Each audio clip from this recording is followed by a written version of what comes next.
I grew up watching Dawn of the Dead, 28 Days Later, and AMC's The Walking Dead, until the 8th season, when the writing started to decline. I was obsessed with the idea of a zombie apocalypse. For a long time, I searched for a zombie survival game that wasn't an action shooter or a horror game. I wanted a game with pure survival mechanics and an immersive open world, one that would truly simulate the zombie apocalypse experience. In 2021, the developers at Indie Stone delivered exactly what I was looking for by releasing Build 41 of Project Zomboid, an open-world survival game featuring RPG and roguelike elements, incredible attention to detail, and complex gameplay mechanics, all with a strong emphasis on survival. Right now I'm playing the newly released Build 42 Unstable on Steam. But don't let the unstable tag deter you, it's more stable than my future. Behind this simple yet charming 2D graphics lies a game with a wealth of systems and mechanics, some of which are quite in-depth. This game is not just another zombie smashing experience like Dead Island or Left 4 Dead. It has no predefined story or objectives. You're free to create your own narrative if you wish. Your only goal is to survive, with whatever you can find, wherever you are, and however you choose. The undead are just one of the many problems you'll need to deal with. When you start the game, you'll have the option to choose from different playstyles, challenges and mods. I'll cover the mods in more detail later in the video. Next, you choose your starting location from a few predefined options. I recommend Riverside or Rosewood if it's your first time. You can customize your apocalypse experience with a variety of options, including loot rarity, starting date, character progression, zombie lore and much more. Create your own setting for the world around you and the zombies that will hunt you down. You can recreate The Walking Dead or play with sprinters if you're a masochist. The game features classes or professions, each with its own unique skills and quirks. For example, a lumberjack is skilled with an axe and moves faster through forests, while a police officer excels at aiming and reloading and is highly proficient with firearms.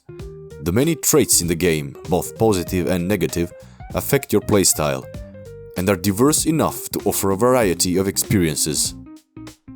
If you are an avid RuneScape player, you'll be pleased to know there are 34 different skills in the game that you can master.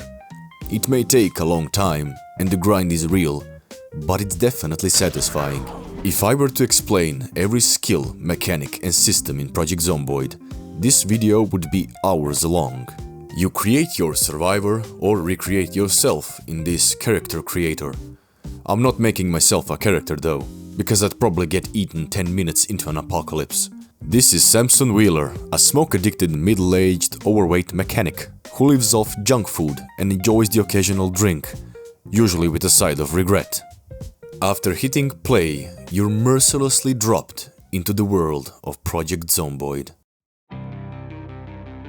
The map in Project Zomboid is ridiculously large, featuring several fully developed towns to explore, roads connecting all points of interests, and vast forests and wilderness areas. The map is heavily based on the real-world area around Fort Knox and Louisville in northern Kentucky, USA, and every building in the game is accessible, including shops, gas stations, houses, apartments, any building you'd expect in real life, such as warehouses, post offices, and fire stations.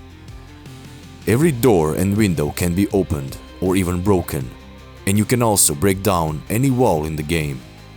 You can then repair those windows and walls, or even create new ones from scratch. The entire world is as dynamic and sandbox-like as it gets. This goes hand in hand with the building and crafting system the game implements, as you can claim any building in the game and make it your own. Do whatever you want with it, burn it down or transform it into a fortress. As time passes since the start of the apocalypse, nature begins to reclaim what is its own. Trees sprout along roads, vines intertwine with buildings, and wildlife takes over. This is the erosion system. It will consume your world as it gets older. This is a great feature for long-term players, as it slowly transforms your apocalyptic world into a post-apocalyptic one. If you like The Last of Us or The Walking Dead in their later seasons, you're going to love this. But what I enjoy most is the early stages of the game, the beginning of the apocalypse. Without a weapon or a backpack, and with limited food and water, you must learn to navigate your surroundings. There's almost no tutorial and no hand-holding throughout the game. You're entirely on your own. You'll get eaten by zombies a lot, but as you play more, you'll become more experienced, and you might even survive long enough to build your safe house. You can grow vegetables, care for animals, and craft or build items and structures. Find a working generator and some fuel and connect it to your base for power, assuming you have the knowledge or chose electrician as your profession. Vehicles play a significant role in the game as well. You can repair your cars to get them drivable again, or scrap them for parts. But each part must be removed first using the right tools, before being repaired or replaced. The game is filled with these systems, and if you're feeling overwhelmed, don't worry. After some time you'll get familiar with most of them, and it will feel like the game gives you endless possibilities. This is what the game does brilliantly, and why I believe it's the greatest survival game out there. It's not shallow, which is exactly what you don't want in a survival game. Almost every action you take is backed by a system, whether simple or complex, to make it feel realistic. Even something as basic as swinging your weapon can result in injury. Your character can get tired defending against zombies, leading to muscle strain. You can't simply mash through the hordes of zombies. The game requires strategy. But what about the graphics? You could argue about the game's sprites and simple visuals, but keep in mind that the game aims to present a realistic, detailed world set in the early 90s. I think the developers have done a great job capturing that atmosphere with the look and design. While it may not be flashy, it's definitely authentic. The realistic lighting, day-night cycle, and the weather effects all contribute to the mood. The game even features full seasons, adding the challenge of surviving a harsh winter. Personally, I love how the game reminds me of the original Sims, the first installment. While the graphics may feel dated, it's continuously updated and improved. Who knows, today's animations and visuals may evolve in the future, but I honestly don't think there's any need for them to. Even though you're living in the deadly apocalyptic world with hordes of the undead ready to tear you apart, and you could die at any moment from stress, fever or hunger, the game still feels oddly cozy. Yes, unexpectedly, somehow the game can be surprisingly chill at times, and I'd even go as far as to say relaxing. The nights in the game can feel peaceful, especially if you set up your base right, or when you're out for a long drive in your favorite car. The smooth lighting and sound design definitely help create this vibe. As you become more experienced, you start playing the game more leisurely. You focus on improving your skills, reading books and building. You can learn new recipes for cooking or crafting. With Build 42, you can even take care of your animals on your farm. Or you could barricade yourself in your favorite apartment on the second floor. Since there are no NPCs in the game in the latest releases, you could play multiplayer with other people, but I haven't explored that too much myself.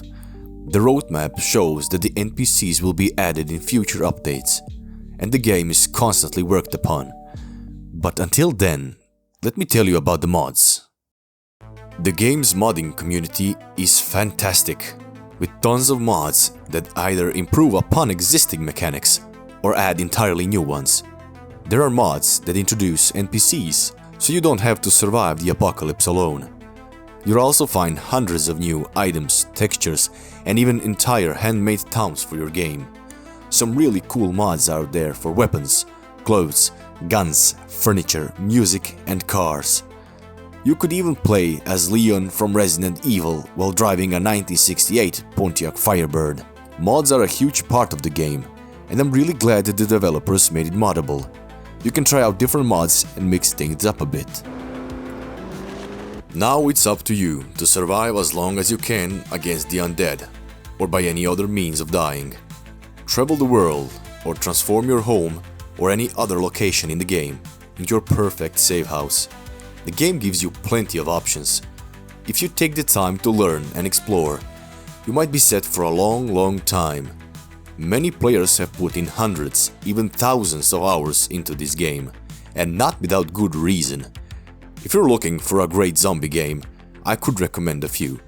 But if you want a truly realistic zombie apocalypse experience, the king would be Project Zomboid. Thanks for watching.